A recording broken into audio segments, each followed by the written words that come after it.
नमस्कार, public news में आपका स्वागत है। मैं हूं कुमार अमिताभ। प्रधानमंत्री नरेंद्र मोदी ने वंशवादी राजनीति पर बहुत जबरदस्त प्रहार किया है। उन्होंने कहा कि जब पार्टी के अंदर लोकतंत्र ना हो तो देश के लोकतंत्र की रक्षा कैसे होगी। बहुत ही सही बात है। इस तथ्य को हम लोग काफी समय से महसूस कर रहे हैं। हमारे देश में वंशवादी पार्टियों की बाढ़ आई हुई है। आश्चर्य की बात यह है कि जो हमारी सबसे पुरानी पार्टी है उस पर भी वंशवाद ही काबिज है। प्रधानमंत्री मोदी ने कहा कि किसी एक परिवार से कई लोग राजनीति में आए, अपनी क्षमता के बल पे आए, मेहनत करें, जगह बनाएं, इससे हमें कोई दिक्कत नहीं है। लेकिन जब पूरी की पूरी एक पार्टी किसी एक परिवार के तहत पलने बढ़ने लगती है, लगातार उसका कब्जा होता है और उसके खिलाफ कोई भी लोकतांत्रिक ढंग से आवाज नहीं उठा सकता पार्टी के अंदर, तो ऐसी पार्टी देश में सत्ता में जब आती है तो वह परिवारवाद ही वहां पे चलाती है, भाई भतीजावाद हावी होता है और देश में लोकतंत्र खतरे में आ जाता है। हमारे देश में कांग्रेस, जनता दल, सपा, डीएमके, एआईडीएमके जैसे कई दल हैं। आप सारे देश में आप देखिए, सारे देश में ऐसे दल हैं जिन पे केवल और केवल एक परिवार का कब्जा है।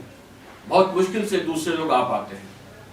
कई बार तो लोग उस पार्टी में हिम्मत भी नहीं करते कि अध्यक्ष पद के लिए चुनाव लड़ लें। एक परिवार जब इस तरीके से किसी भी राजनीतिक दल पर काबिज होता है तो वह परिवार जब सत्ता में आता है, वह राजनीतिक दल जब सत्ता में आता है तो भी एक परिवार के तहत ही काम कर रहा होता है, उसकी इच्छाओं के अनुरूप ही काम कर रहा होता है। लोकतंत्र का कोई मायने नहीं रह जाता है, वो अधिनायक तंत्र होता है। आश्चर्य होता है कांग्रेस जैसी पार्टियां जब दूसरों पर अधिनायकवादी होने का आरोप लगाती हैं।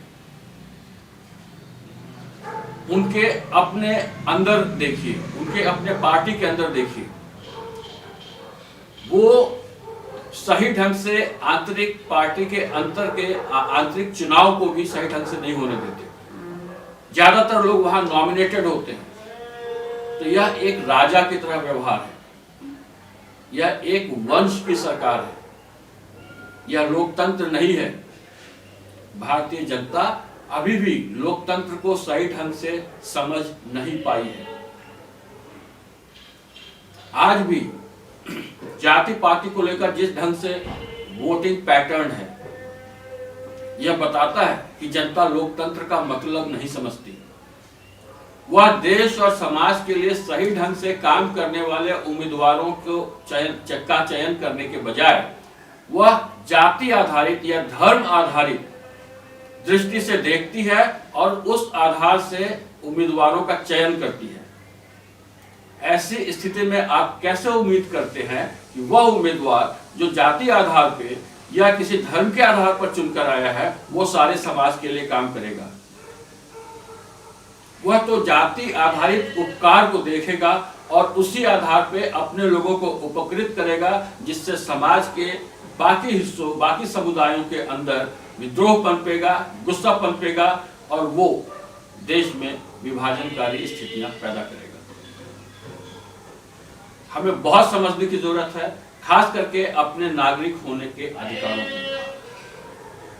देश की सत्ता हमारे परिवार के अंदर का विषय नहीं है, ये पूरे देश के और समाज की रक्षा, सुरक्षा और विकास आदि कई चीजों पर निर्भर करता है। हम ऐसा सोचते ही क्यों हैं, सोचते ही कैसे हैं? ऐसा लगता है कि राजा महाराजा के दिनों से ही हम आज तक बाहर नहीं आ पाए, उसके ऊपर से गुलामी के दिनों का असर। हमें ऐसा लगता है कि जो सत्ता में है, चाहे वो शासन में है, प्रशासनिक अधिकारी हो या नेता हो, वो हमारा मालिक है। हमें अपने दिमाग से इन चीजों को निकाल बाहर फेंकना होगा। हमें समझना होगा कि हमारे देश में जो सबसे पवित्र किताब है वो संविधान है, संविधान। और संविधान के तहत जो अधिकार हमें दिए गए हैं वह सबको मिलने चाहिए, किसी एक खास जाति, किसी एक खास धर्म को नहीं। अगर हम ऐसा करते हैं तो हम अपने संविधान का अपमान करते हैं और अपने देश के विकास को रोकते हैं और बाधा डालते हैं। प्रधानमंत्री मोदी बहुत सही कह रहे थे।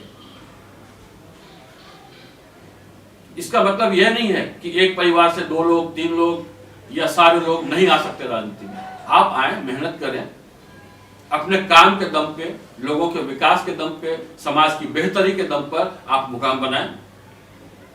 लेकिन आप पूरे के पूरे एक राजनीतिक दल को कब्जा कर बैठ जाते हैं। उसके अंदर अन्य लोग होते जरूर हैं, लेकिन आपकी इच्छा के विरुद्ध उनको चलने की इजाजत नहीं होती है। तो फिर किस बात का लोकतंत्र?